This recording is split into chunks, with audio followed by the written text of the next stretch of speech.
For more than 5,000 years, a single river has kept a civilization alive. The Nile didn't just water crops.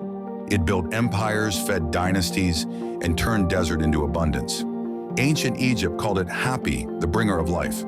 Herodotus famously said, "Egypt is the gift of the Nile." But today, that gift is under pressure. Egypt's population has more than doubled in 40 years.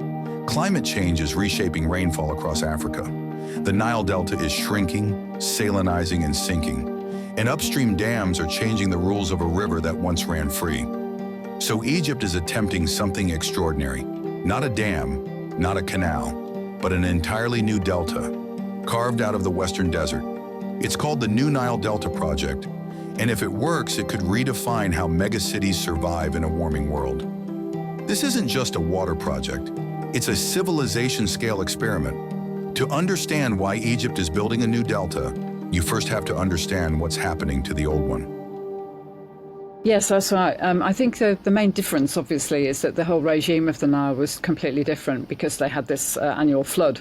So they could rely on the flood coming in July, the land would be completely covered with water, and then once that flood waters went down, then they could start to manage the water through the year. They don't have that now, obviously, since 1970 in particular, and the building of the Aswan Dam. So the whole situation has changed, and the Aswan Dam has brought other issues, such as obviously increased productivity, but also it's meant that the population has been able to expand. So this has put pressure on the agricultural land that they have in Egypt. So from an engineering point of view, it's been, in the last 50 years, 50, 60 years, it's really been a project of containment and trying to deal with the pressures from population expansion, urbanization, etc., and then trying to feed them from the agricultural land that they have. The Nile Delta has always been fragile. It exists because, for millennia, the river flooded every year, depositing nutrient-rich silt across the land. But modern Egypt changed that system. When the Aswan High Dam was completed in 1970, it transformed Egypt's economy and energy supply. But it also stopped the annual floods. That meant less natural fertilization, more reliance on chemical fertilizers, and critically, no new sediment reaching the delta.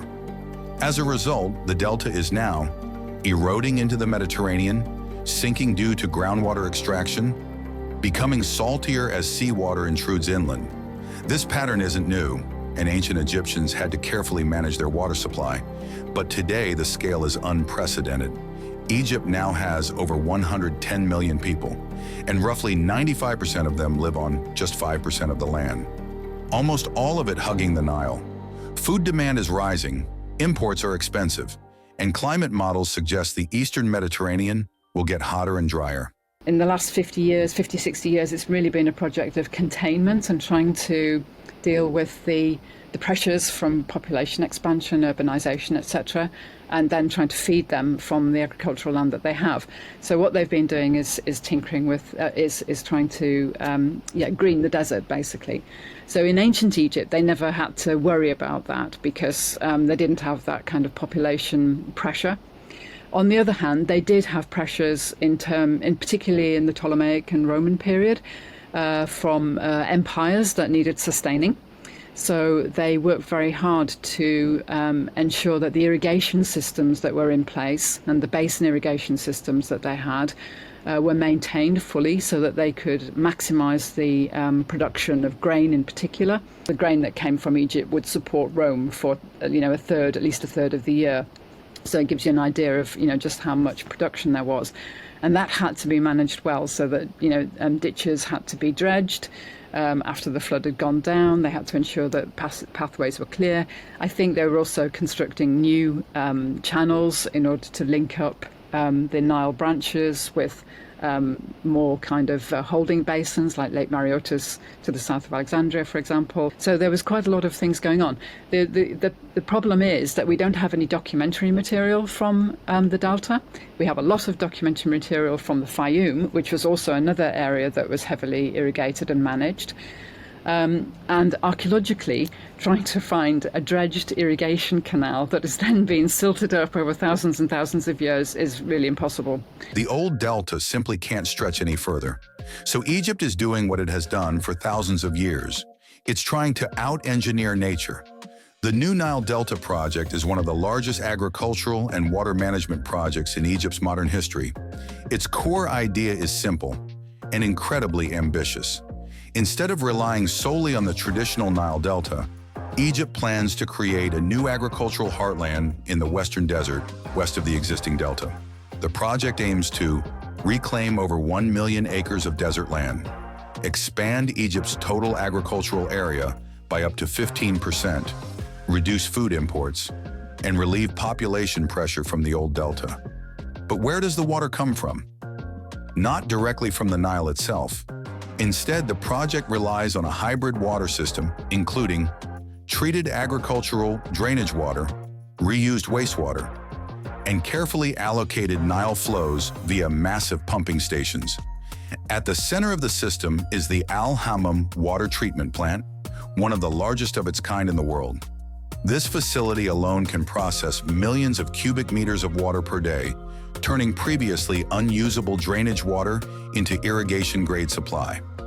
Dr. Penny Wilson draws a striking historical parallel. In the Roman period, they were able to bring a lot of land into production. They set up a lot of new villages, and that worked very well for about 100, 120 years. And then the land became unproductive. It became too saline. They weren't able to wash out some of the salts that had been accumulating.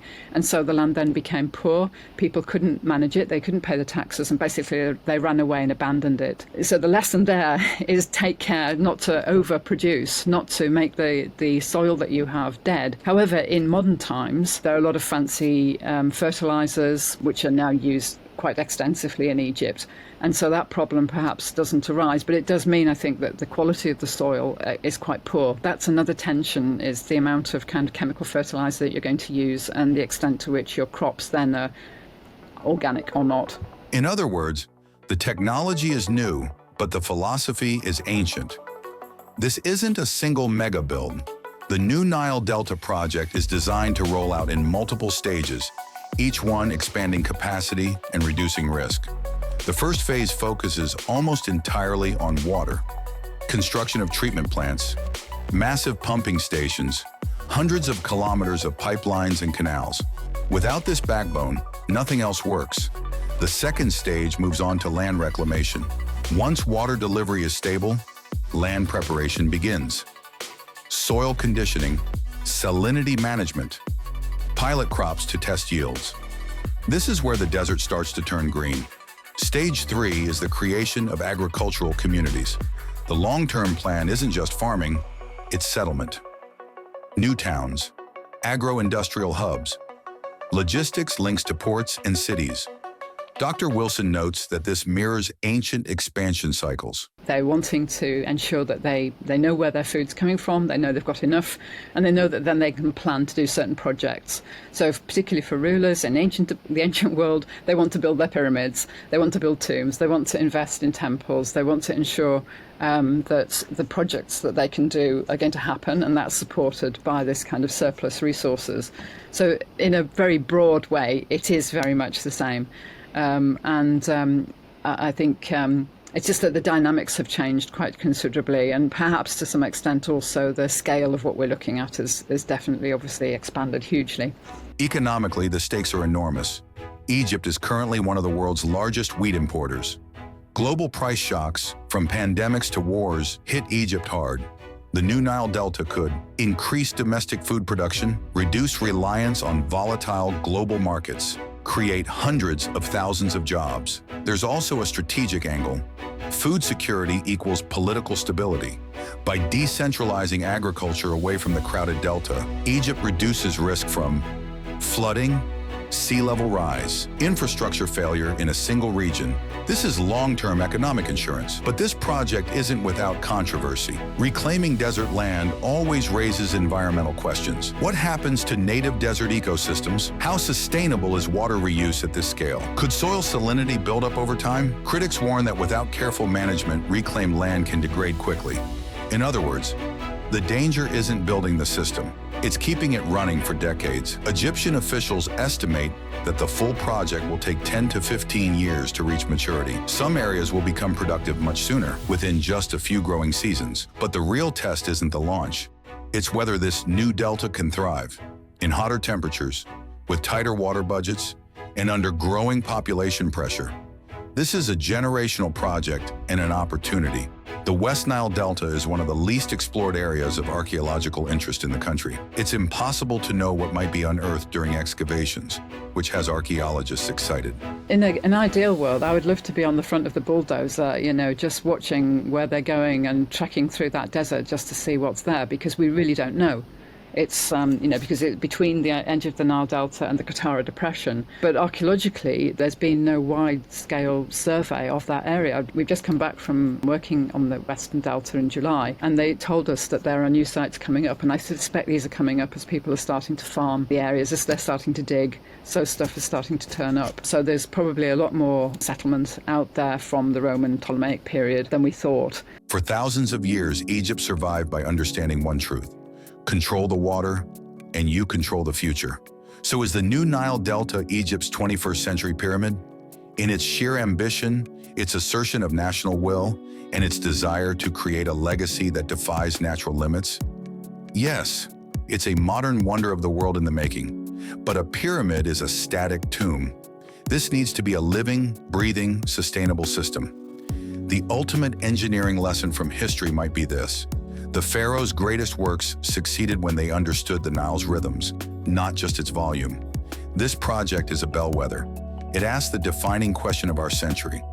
In the face of scarcity, do we engineer our way to salvation, or have we reached the limits of control? The new Delta is a breathtaking feat of imagination and technology. It's also a monumental gamble. Its story will be written in the salts of the soil, the levels of the water table, and the prosperity of its new cities over the next 100 years.